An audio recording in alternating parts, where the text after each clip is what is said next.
Joining me now, Dr. Rick Fisher. He's an expert on Asia. I've been on my show many times before, a good friend of Colonel Mike's, but we won't hold that against him. Dr. Fisher, are you there? Yes. Okay. You probably don't want to talk about the hockey game, right? I would not be the best person to hold forth on that. All right.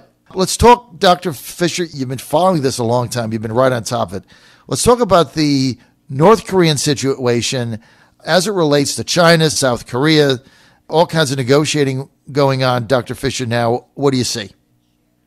Well, I see China trying to maneuver with its hand puppet North Korea into North Korea retaining its nuclear weapons, its nuclear missiles, and using that capability to gradually push the United States off of the Korean Peninsula to eventually break its alliance with South Korea, so that then South Korea will move closer to China, both will move to contain Japan, and help cement China's dominance of East Asia. So you're taking the position, Dr. Fisher, that this is all Chinese gamesmanship here, right? The whole thing, Chinese gamesmanship from the day Xing went to Mar-a-Lago. Remember he went there and he was going to fix the trade deficit, right? Remember that? And then remember the president, first time he met him, they talked about sanctions on North Korea. And remember, Xi said he would do that. And then the ensuing 2 quarters after that, their trade with the North Koreans tripled after the U.S. tightened their sanctions.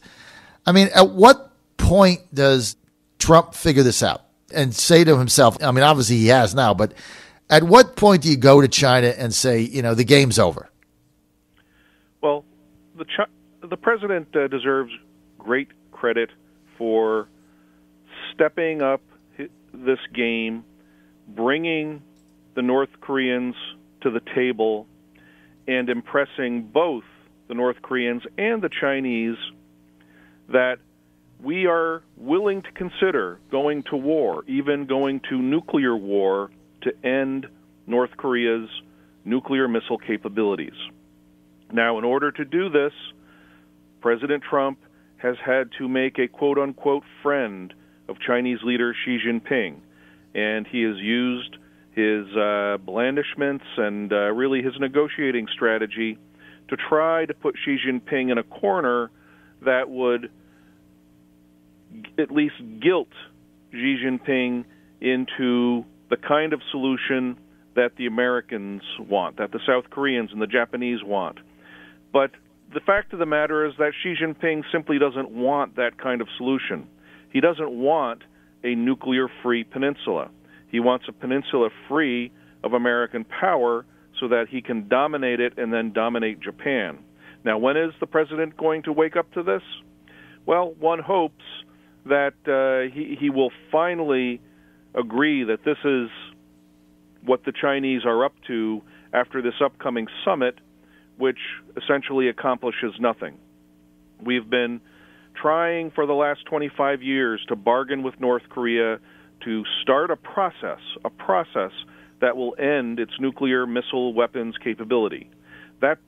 All we have after 25 years is that North Korea is now on the precipice of being able to deliver nuclear warheads to all American cities.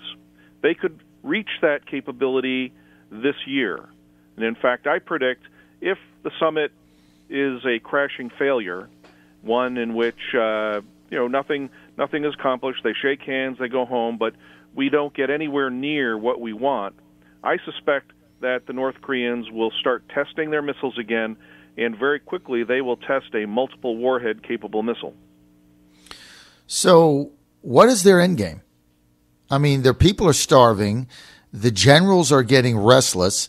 I mean, we've heard reports, Dr. Fisher, that the North Korean army has to suspend training at least once a week so their soldiers can go into the woods and rummage for food for the week.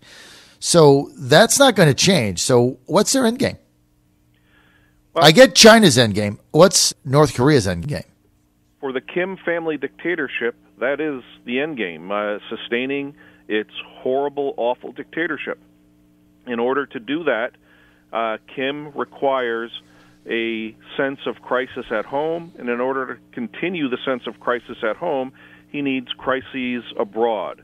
He needs to be in crisis in his relations with everybody else. Well, maybe not with China, because the Chinese are all part of this strategy. Since about 2003, when we went to war against Iraq for a second time, the Chinese decided that, okay, if the Americans can take down one party of the axis of evil, maybe they'll take down other parties of the axis of evil, like North Korea. And from about 2003 onward, we see a very dedicated Chinese effort to begin to bring North Korea's military capabilities up to a new level. New generations of many types of missiles, new generations of a lot of conventional army weapons, and the cherry on the cone was the transfer, starting in 2011, of large 16 and now 18-wheel trucks that are now carrying the North Korean ICBMs aimed at the United States. The Chinese want North Korea to be a nuclear-armed state. That is what suits their purposes in maintaining control over half of the Korean peninsula, dividing the Korean people, and sowing all kinds of insecurity that they can then manipulate in Japan, South Korea, and even in Washington. Is there any scenario you would get the generals in Kim Jong-un's army to turn on him?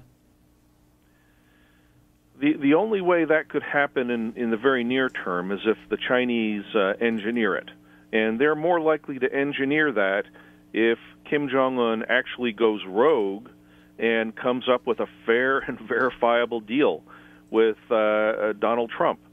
If Kim Jong-un were to truly do what we're demanding of him and denuclearize in a rapid and verifiable manner, meaning we verify it, not them, then that will upset the Chinese security calculation to the point where they may be the ones to prompt a coup against the Kim family dictatorship. Really? It wouldn't come internally, it would come externally from the Chinese if that were to ever happen. Well, the Chinese would be manipulating all of their friends on the inside. Right, okay. So basically what you're saying is nothing like that would happen without Chinese direct, covert intervention. They would have to basically sign off on it and then engineer it behind the scenes for that to happen. The Kim family dictatorship over the past 7 decades has killed off all of the good, honest people. You can't be a good, honest person and survive at a high level in North Korea. Those people are gone. Mm-hmm. So all you're left with is the corrupt bad apples that perpetuate the corrupt, treacherous regime.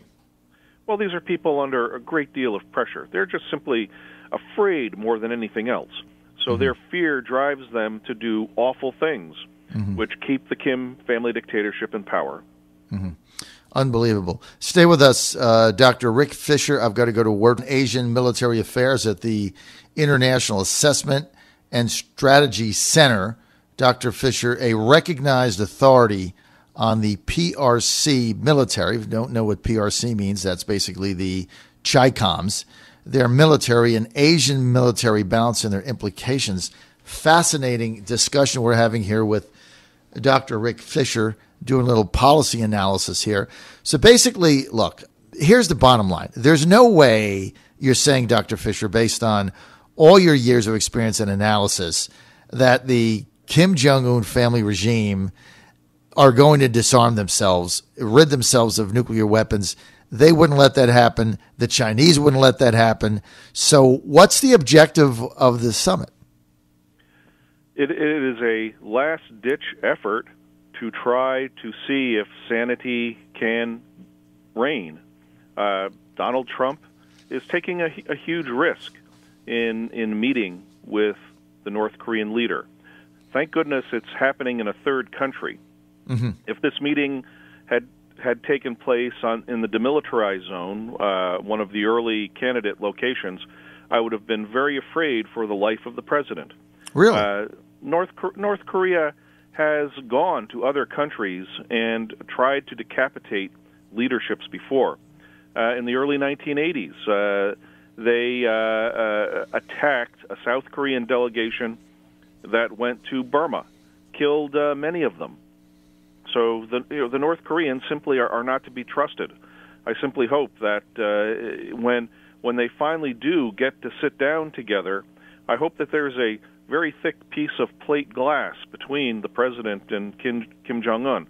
I simply don't trust him to any degree on this earth.